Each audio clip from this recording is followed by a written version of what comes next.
Alright, never in my life I actually thought that I would have to mention stuff like this while making a video about a story review, but here we are. Recently, I was playing Chisa's Quest in Wuthering Waves. I actually kind of really liked it. Yes, it had some of its flaws, but the story was really good. I loved Chisa's character a lot, but some people were actually losing their mind over this word senpai in her quest, which was absolutely stupid. And I also saw this clip of a creator that was actually laughing at an intimate and wholesome scene, which came off as really weird and performative. So we absolutely have to talk about this. Let's up those numbers! Alright, so first of all, just get the negative things out of the way, because I seriously cannot believe that all of it actually went viral to such an extent that even big politicians and creators were actually talking about. So the context here is that Chisa in her story actually calls Rover senpai. 故郷に帰ってきたような気分です。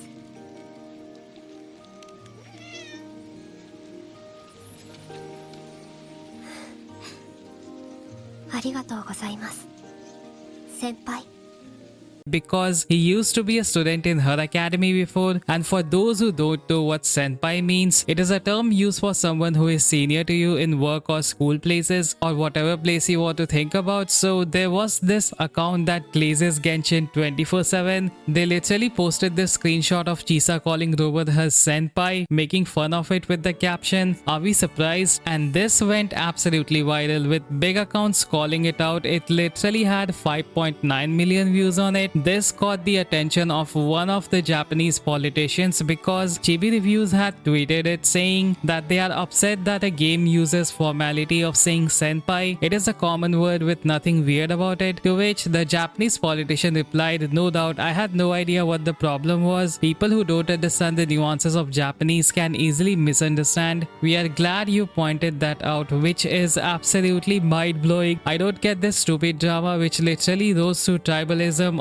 Alright, the reality is that both Hoyoverse and Kuro literally catered to an audience that is majorly consisted of men who love waifus. I don't see why there should be a war over whose game does what when it comes to waifus and fan service. Alright, it just doesn't make sense to me, because I literally play both Genshin and Wuthering Waves. I do it because I just love pretty waifus. That's just the reality. And when I see people cause huge dramas over this, it absolutely makes me think how stupid people can be. Tribalistic behavior is so stupid. I genuinely can't get how far people can go just to defend their own game. It is kind of really baffling to me.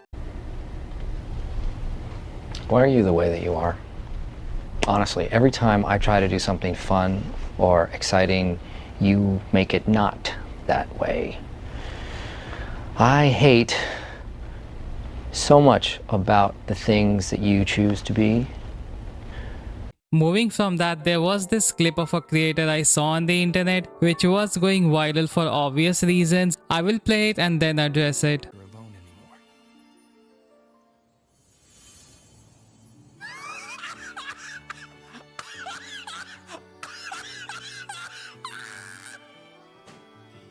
You're right. We're partners. This shit corny as fuck!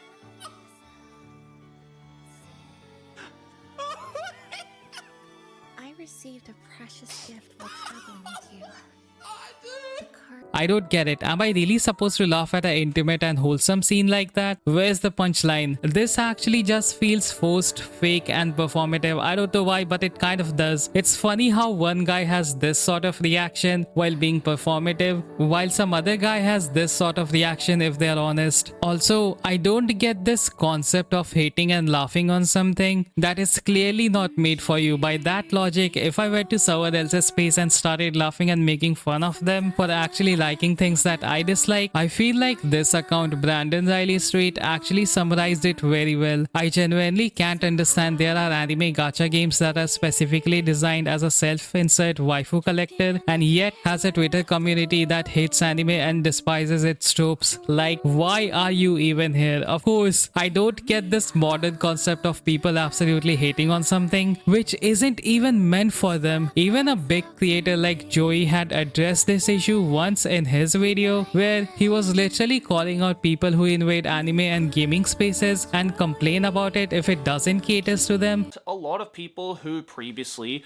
didn't give a rat's ass about anime or Japanese animation of any sorts came out the other end being anime fans, or at least self-proclaimed anime fans. These, ladies and gentlemen, are what we call anime tourists. So yes, this is a big problem because these people just want things to cater to them, and when it does happen, that sort of thing will absolutely get destroyed and fail. Western AAA gaming industry is a big example of what happens to an industry if it listens to modern audiences. Modern audiences. If ever there was a red flag for another incoming tidal wave of steaming hot post-Vindaloo diarrhea, it would have to be the sentence, updated for modern audiences. Anyways, now that I'm done with the negative section, I want to talk about Chisa's story quest because her character was actually good. Of course, the story has flaws, like some of the camera angles in the cutscenes felt really awkward with how she was introduced. It really felt like it was abrupt and it felt slightly rushed at the start. Compare her introduction to her character like Kartithia, Augusta or Yuno. Kartithia's introduction literally made you feel like she was someone important and was the Blessed Maiden. As for Augusta, you could see how strong she was and how much of a good leader she was right from the introduction to, where she was literally at the center stage of focus of everyone. The same goes for Yuno, where she was literally shown having a big level of sass in her character and how she carried herself with authority and her word was law wherever she went. But for Chisa, the starting felt really rushed, which was why it didn't give proper introduction to her character, because Rover was literally pulled into the Sonorosphere by someone at that time and had to go through the events of lament that happened in Honami City, which I think would take anyone off guard if they were in this situation. The first time he comes across her was when she was stopping the lament from harming people who weren't even alive to begin with, but from his perspective, it might have felt like she attacked him without any reason, which made me misunderstand her character at the start. I didn't know why she attacked him, but when I understood her resonator ability, cut space and reality, all of it actually made sense now. She was actually trying to save him from the laments effect. It might have felt abrupt, but the more further I went into the story, I actually understood her character and why she was like this. At first, I thought that her character would be this cold and distant kudere waifu, but it turns out her past actually had a lot of baggage, like from where she was from. People actually hated resonators and treated them like freaks. Basically, she was someone who never had anyone treat her with basic decency no matter where she went. People actually thought of her as a bad person. Imagine unlocking your resonator ability to save your friend from getting bullied, only to be put on a collar for the rest of your life. I actually got the reference that she is Japanese because she says that she lives on an isolated island walled from all the sides, which is Japan's description, because Japan is basically like an island. The saddest thing is that she caused her parents to suffer by merely existing, because their business was getting damaged because of her and people were cancelling their stuff from them. Can you imagine how bad she must have felt because of this? None of this was supposed to be her fault. She didn't want any of this. All this time she wanted to just live a normal life, but she could never have a normal life. She literally lost 20 years of life because in that Sonorosphere, time flowed way too differently compared to the outside world, and she found out that everything she ever loved was absolutely gone. Her friends had moved on from their life. She didn't even know if her parents were there too, so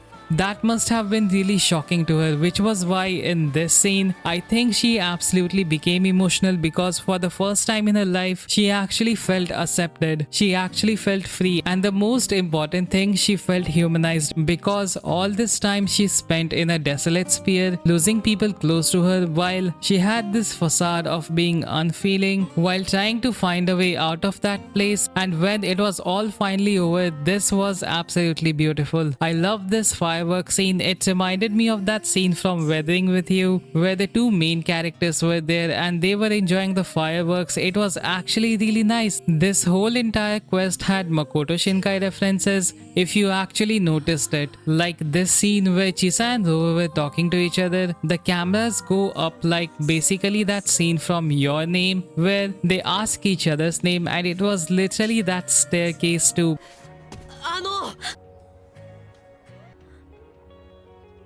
私も君の名前は But